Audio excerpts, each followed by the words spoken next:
let me ask you, you are looking at what the Tinubu government is doing, and you say that you can actually vote for Bola Tinubu if he does well in the next election. Absolutely. Even if Peter Obi, your candidate, is still on the ballot. Absolutely, if he impressed me, because one of the realities that Tinubu government or leadership is showing is that Peter Obi actually might be too nice for Nigeria. Honestly, because when you look at the complexity of Nigeria is really complex. And there are really powerful people running this country. And they are behind the scene. And you hardly would see them. And these people can sabotage you easily. And I think that there are a lot of tools to blackmail Peter Obi, compared to a Tinubu. So, and if you look at it even scripturally, before a David, there must be a Saul. So again, I didn't support him being the president, but who knows?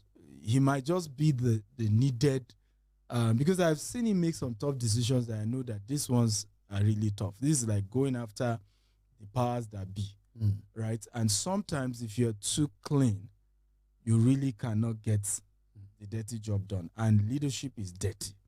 I tell people oftentimes, leadership is not good and evil. Oftentimes, we think in a very shallow way to think that leadership is about good and evil. It's not that.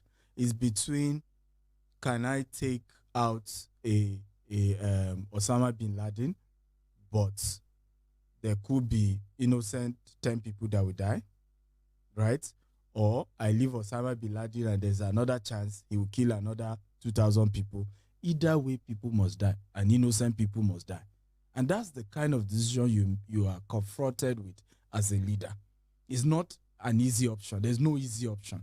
And that's why for me, I would say that some people in Tinubu's government are not carrying their weight. And they're part of the reason why it's making it look as if he's not making the right decision. And hopefully maybe he will rejig his cabinet and right people are put in place. And who knows, 2 years. But of course, if we don't see changes, I definitely cannot vote for him in the next 4 years. You're saying, and because you do international business, so you know the effect of the dollar, especially when you are taking naira to fund a dollar or a pound economy, or you're taking dollar to fund the naira economy, you will feel the effect because that exchange is there. What have you noticed in that mix? Well, I've noticed that some people are profiting from it at the detriment of innocent, legitimate Nigerians. Some people don't want the naira to stabilize, because, they have stashed dollars in their houses, and I don't know why EFCC isn't chasing them. There are houses in this country, particularly in this Abuja. You people are. I heard you have joined them down here in Abuja. I live with them. Yeah, you live with them. For the purpose of my job. For the purpose of but I focus on my job. You're not part of I'm not part of them. I heard this Abuja is houses full of dollars and people and I know that law enforcement can go after them if they really want to. And these are people really sabotage. And they've never done business one day in their life. One day, one business. So you have such people. You also have to face the reality that Nigeria is a consumption country. It's not producing.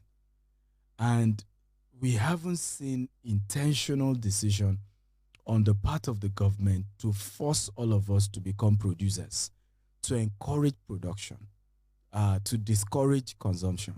And as long as we continue to, I today have been insulted on social media that I don't wear designers.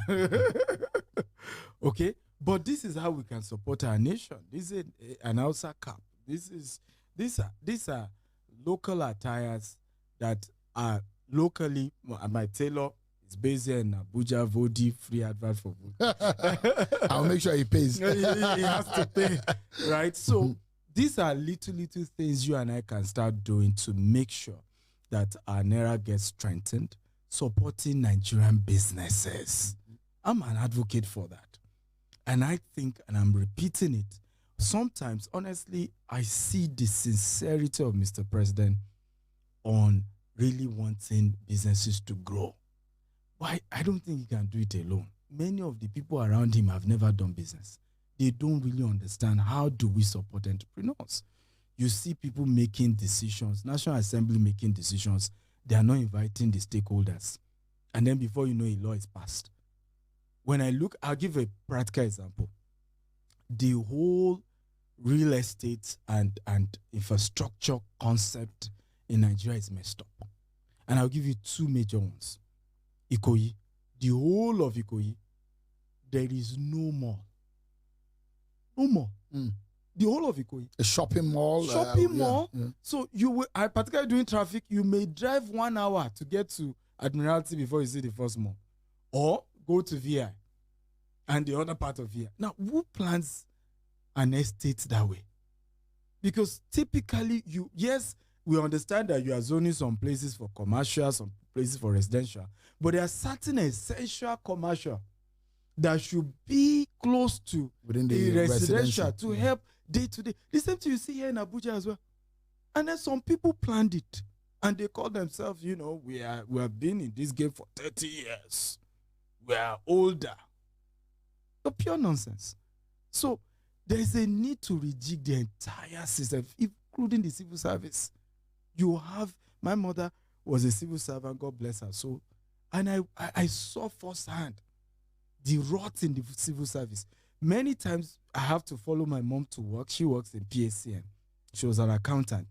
I can't recall a day I went to work and somebody had resumed aside the cleaners. My mother was always the first. Many of our colleagues will call me by 10, some 11, walking and breezing. In fact, she became so popular in Meduguri, Mamolu, for helping people who they call their light. Because she then will agree with them, okay, let's do flexible payment. Deposit this amount. Agree to pay this. Then call the guys who need to fix, and then they go and fix their light for them. I was in Meduguri 2019. Some people were still remembering what happened 20 years ago when she was an accountant in PACN. So I could see how many civil servants are part of the rot in the system, and they've turned themselves to a cabal that they themselves are behind the reason why most governments fail in this country.